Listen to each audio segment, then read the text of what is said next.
पवारांच्या राष्ट्रवादीला कार्यालय दिलं असून त्यांचा मात्र पक्षाच्या जुन्या नावानंच उल्लेख करण्यात आलाय।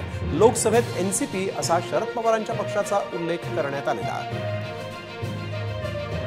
लोकसभेमध्ये एनसीपी असा शरद पवारांच्या पक्षाचा उल्लेख करून त्यांना कार्यालय देण्यात आलेलं आहे, परंतु महायुतीत असणाऱ्या अजित पवारांना मात्र पक्ष कार्यालय मिळालेलं नाही। तर शरद पवारांच्या पक्षाचं नाव आणि चिन्ह बदललं असून देखील त्यांना आता लोकसभेत जे कार्यालय मिळालं त्यावर नाव हे एनसीपी असंच आहे। कार्यालयच मिळालेलं नाहीये, तर शरद पवारांच्या पक्षाचं जे जुनं नाव आहे त्याच नावावर त्यांना कार्यालय अलॉट झालंय।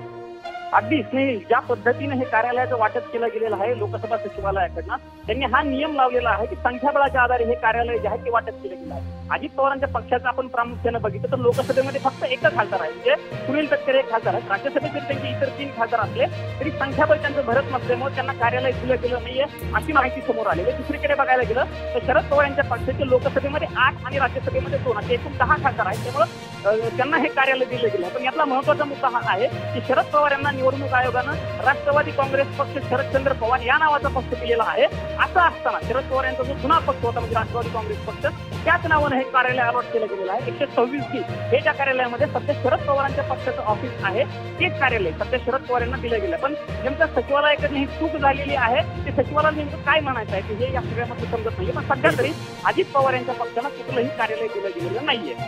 धन्यवाद प्रमोद आपण दिलेल्या सविस्तर माहितीसाठी। तर लोकसभेत पवारांच्या पक्षाचा उल्लेख जो आहे तो जुन्या नावानंच करण्यात आलेला आहे, त्यामुळे अनेक चर्चांना सुरुवात झाली। अजित पवारांना मात्र संख्याबळानुसार कार्यालय मिळालेलं नाही। 3 खासदार किमान असावे लागतात कार्यालय मिळवण्यासाठी, त्यामुळे अजित पवारांना कार्यालय मिळालेलं नाही।